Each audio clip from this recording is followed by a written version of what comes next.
What's up mga kapuso? Ito po ang mga ganap na dapat po natin abangan mamaya dito lamang po sa Lilet Matias, Attorney at Law.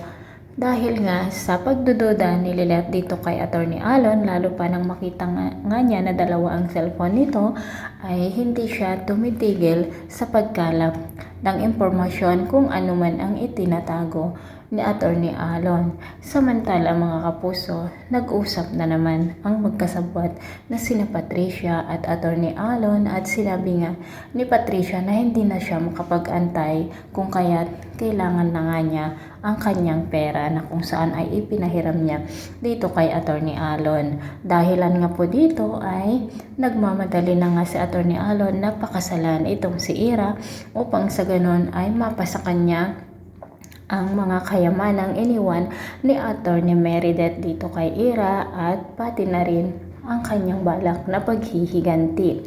Pumunta nga si Ira doon sa bahay nila Lilet at masayang masaya na tinanggap ng pamilya ni Lilet itong si Ira at masaya din naman si Ira dahil nga naramdaman niya na kahit wala na nga ang kanyang mati ay nandoon ang pamilya ni Lilet na handang tumanggap sa kanya.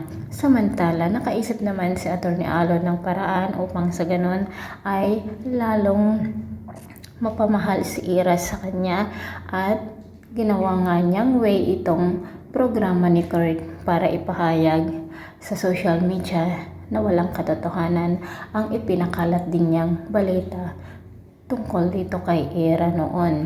Samantala mga kapuso, sinabihan na nga ni Attorney Alon si Ira na gusto na niyang makipag-engage dito kung kaya't inimbitahan nga niya ang pamilya ni Lilet at araw nga po ng engagement party ni na Ira at Attorney Alon.